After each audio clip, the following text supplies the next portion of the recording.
semuanya, perkenalkan saya Herliana Utami, peserta Latsar CPNS Kementerian ATR BPN 2025, gelombang 1 Angkatan 5. Hari ini saya akan membagikan hal-hal apa saja yang saya dapat dari pembelajaran hari ini, di mana ada dua metode pembelajaran, yaitu melalui asinkronus dan sinkronus yang dipandu oleh Ibu Suwarni.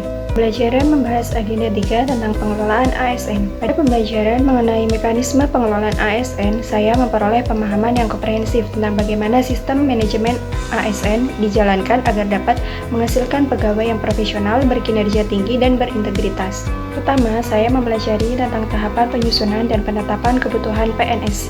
Proses ini sangat penting karena menjadi dasar dalam memastikan ketersediaan sumber daya manusia sesuai dengan kebutuhan instansi. Penyusunan kebutuhan PNS dilakukan dengan memperhatikan analisis jabatan dan analisis beban kerja, sehingga penempatan pegawai benar-benar efektif dan sesuai dengan prioritas organisasi.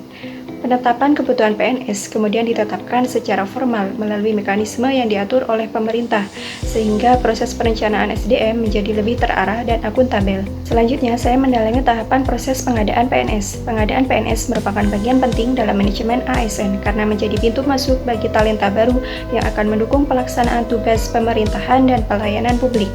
Tahapan ini dimulai dari perencanaan kebutuhan, pengumuman formasi, seleksi administrasi, seleksi kompetensi dasar, seleksi kompetensi bidang, hingga penetapan kelulusan.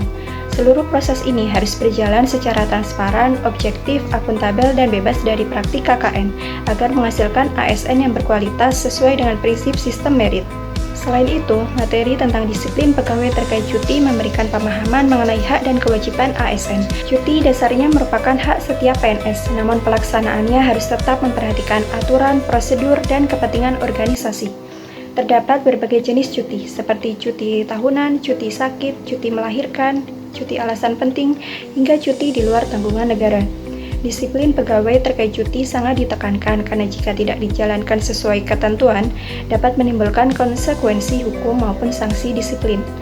Hal ini mengajarkan pentingnya keseimbangan antara pemenuhan hak pribadi pegawai dan tanggung jawab profesional dalam memberikan pelayanan publik. Sekian Learning Journal yang dapat saya sampaikan. Terima kasih dan sampai jumpa.